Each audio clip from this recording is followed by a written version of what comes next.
Recall, Richard Clark was the head of counterterrorism for both Presidents Kennedy and President Bush 43. Did I say Kennedy? President Clinton, I'm sorry. President Clinton and President Bush 43. Larry King asked the key question. Richard Clark, is somebody lying about this 9/11 matter? And Richard Clark's response was, no, Larry, you know, people in this town of Washington, D.C. are too smart to lie, especially under oath.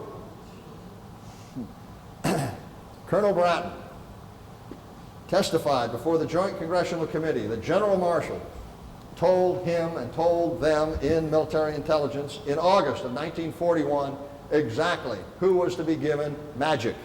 Everyone on the list was in Washington, D.C. General Marshall testified on the distribution of magic that he gave no specific instructions that he recalls. Furthermore, General Marshall said, I did not know that magic was being withheld from Hawaii.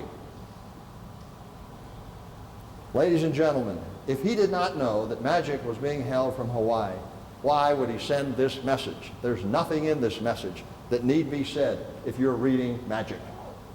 Furthermore, there's nothing in this message that couldn't be transmitted on the telephone. There's nothing in this message that's secret. Okay, this happy hour has to end sometime, and it's going to end now.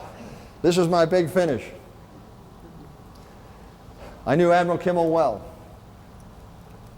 He deceased in 1968. I was 2 years out of the Naval Academy. I was in the Sea of Japan. They'd just taken the Pueblo. I received a telegram that he had deceased. We were much blessed. He was 86 years old. He had a mind sharp as a Russian razor until the day that he died. He was a wonderful grandfather, a delight to be around. But I will admit to you that you couldn't talk to him for more than 2 minutes without the subject of Pearl Harbor coming up.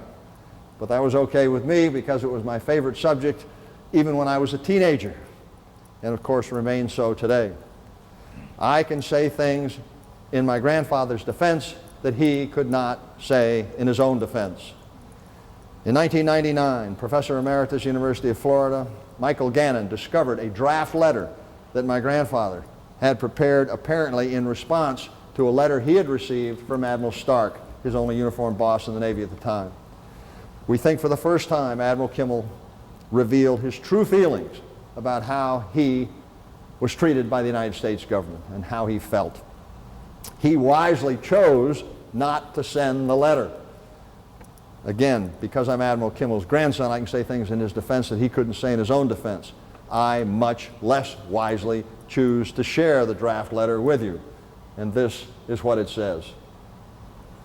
You, Admiral Stark, betrayed the men of the fleet by not giving them a fighting chance for their lives. You betrayed me by not giving me information you knew I was entitled to. You betrayed me by your acquiescence in the action taken on the request of my retirement.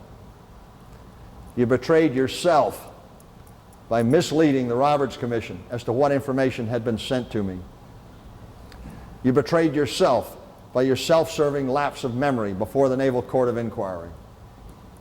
I hope that you never communicate with me again, and that I never see you or hear or see your name again, that my memory may not be refreshed of one so despicable as you.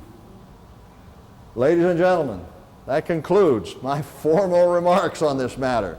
However, if you would like to assist the Kimmel family in their efforts at rank restoration for Admiral Kimmel, I would urge you to contact the only person that makes a difference in this matter, the President of the United States, whoever he or she may be. And this is how you contact the President of the United States. That's the email address, telephone number, postal address, and the website. If you'd like to know what to say or get some idea what to say, I have a sample letter for you. If you'd like a hard copy of the sample letter, they're in the back of the room on those chairs. I have a few copies.